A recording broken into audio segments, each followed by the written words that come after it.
Okay, this is Alex703 Rockstar, and I think I'm here to do my first track request, but I only think so. Um, anyway, this track was requested, I think, by D Powinator. Maybe not. But I think it was. And it's 10 a.m. Automatic by the Black Keys. This is my first track request, so I'm not sure if I figured out the way I'm going to review tracks. Um, so just bear with me, I guess. Hopefully I'll get better at it.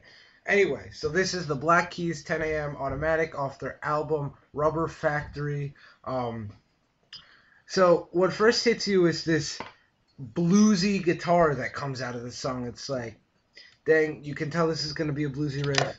If you know the Black Keys, that's expected. If you don't know the Black Keys, you're like, well, this sounds like slightly altered White Stripes here. And if you don't know the White Stripes, you're like, wow, this sounds like a 1950s blues riff. And what's nice about it is that although it sounds like something that's familiar, it does not sound like something repetitive that you've heard so much before that you're like, this is a total ripoff. And the vocals fit in beautifully with it. They match the guitar to a T.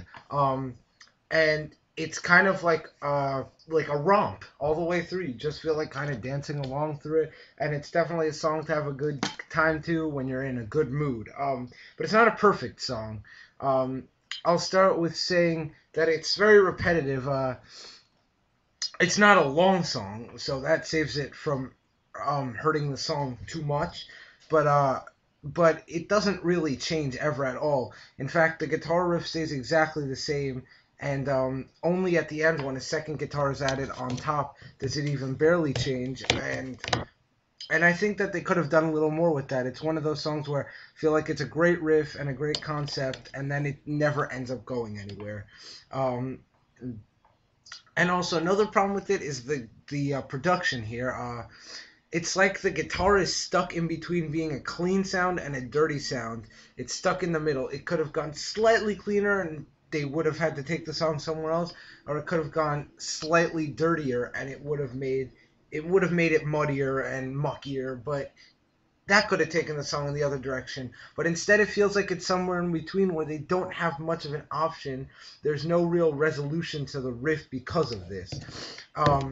And because of that, the track loses a lot of power for me.